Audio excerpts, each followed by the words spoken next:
একটা বাচ্চা একটা সন্তান, একটা ছেলে বাড়িতে জ্বালাতন করছে। মা বলছে, তার বাবাকে বলছে, যাও না ছেলেটাকে একটু ঘুরিয়ে নিয়ে আনো তো বাইরে থেকে, বড্ড জ্বালাতন করছে, আমি রান্না করে নিই।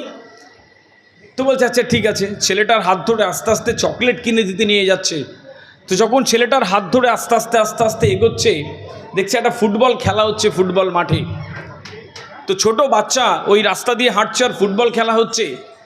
ছোট বাচ্চাটা বাবার কোড়ে আঙুলটা টেনে বলে, বাবা কি হচ্ছে ওখানে? তো বাবা বলছে যে ফুটবল খেলা হচ্ছে। ছোট ছেলে ফুটবল খেলা কি বোঝে না, আবার একটু যায়, আবার কোড়ে আঙুলটা টেনে বলে, বাবা কি হচ্ছে ওখানে? তো আবার বাবা উত্তর দিচ্ছে, বাবা ফুটবল খেলা হচ্ছে ওখানে। ও আবার বুঝতে পারে না, আবার একটু যায়, একদম মাঠের কোনায় গিয়ে শেষ প্রান্তে গিয়ে বলছে, বাবা বলো না কি হচ্ছে ওখানে? তো বাবা বলছে যে বাবা ওখানে ফুটবল খেলা হচ্ছে। ছোট ছেলেদের প্রশ্ন থাকে কেন? তো বলছে বাবা ফুটবল খেলা কি?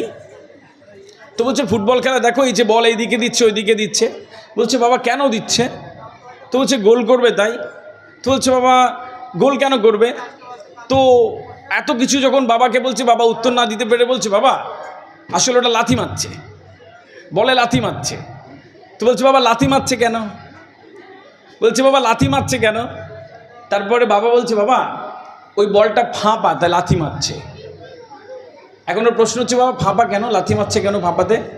তো বাবা তখন ওনাকে বলল, বাচ্চাটাকে হাত ধরে একটু একটু গিয়ে বলল, বাবা ভালো করে শোনো, ওইটা যদি ভরাট হতো ওইটাতে কেউ লাথি মারতো না, ওইটা ফাঁপা তাই জন্য লোকে লাথি মারছে। তো তুমি যখন আস্তে আস্তে পড়াশোনা করবে, আস্তে আস্তে ভরাট মানুষ হবে, ভালো মানুষ হবে, তোমার মধ্যে অনেক জ্ঞান বুদ্ধি থাকবে, বিচার বুদ্ধি থাকবে, ভালো চাকরি করবে, সফল হবে, তখন তোমাকে কেউ লাথি মারতে পারবে না। এইটা ব্যতীত তুমি যদি বড় হয়ে ওঠো তাহলে মানুষ তোমাকে লাথি মারবে, একবার ওই দিক দিয়ে লাথি মারবে ওই দিকে যাবে, একবার ওই দিক দিয়ে লাথি মারবে ওই দিকে যাবে।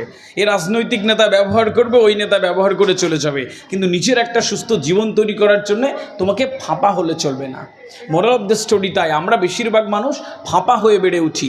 আপনাকে ফাঁপা হওয়া যাবে না, আপনার সন্তানকে একটা ভরাট মানুষ হিসেবে এখানে তৈরি করে রেখে যাবেন। শেষ করে একটা কথা বলি, আমরা অনেকেই এটা বলি যে গ্রাজুয়েশন করি, মাস্টার ডিগ্রি করি, করার পরে বলি চাকরি নেই, করার পরে বলি বিজনেস নেই, কিচ্ছু নেই। শিক্ষা কখনো চাকরি দেয় না, শিক্ষা আপনাকে কখনো চাকরি দেবে না। শিক্ষিত হলেই চাকরি পাবেন মিথ্যে কথা। তাহলে কিসে চাকরি পাবেন? চাকরি পাবেন হচ্ছে স্কিল, দক্ষতায়। শিক্ষা একটি সুশিক্ষিত জনগোষ্ঠী তৈরি করে, একটি সভ্যতার বিবর্তনের সাক্ষী রাখে। আর স্কিল, দক্ষতা আপনাকে চাকরি দেয়। যারা টিচার হয় বিএড করে আসে, স্কিল শিখে আসে কিভাবে পড়াতে হয়। আপনি ড্রাইভিং শিখলে ড্রাইভারের চাকরি পেতে পারবেন। ট্যালি শিখবেন, ব্যাংক আপনাকে ডেকে নেবে। অনেক ভালো মেকআপ আর্টিস্ট হবেন, বিরাট বলিউড ইন্ডাস্ট্রি আপনাকে ডেকে নেবে। আপনি বিএ পাস করবেন, গ্রাজুয়েশন করবেন, এইগুলোতে হবে না। সুতরাং আপনার সন্তানকে এই দুটোর মেলবন্ধনে চলে যাবেন। আর যে পৃথিবী আসছে সেই পৃথিবীও স্মার্ট একটা পৃথিবী। আপনার সন্তানের তাকানো, কথা বলা, দাঁড়ানো, স্মার্টনেস, হাঁটা চলা, তার অ্যাটিটিউড এত সুন্দর হবে, এত সুন্দর হবে, এত সুন্দর হবে যে পৃথিবী তাকে জায়গা করে দেবে। এভাবে সন্তানটাকে একটু একটু বড় করে তুলবেন। তারপর একটা সময় দেখবেন তার বিরাট সাফল্য আপনার একটা বিরাট বড় সিনা তানকে বসিয়ে রাখছে এবং আপনাকে অনেক গর্বিত করছে। ছোট্ট একটা জীবন, এটাতে হেলায় নষ্ট না করি। The only preparation for tomorrow is right to use today.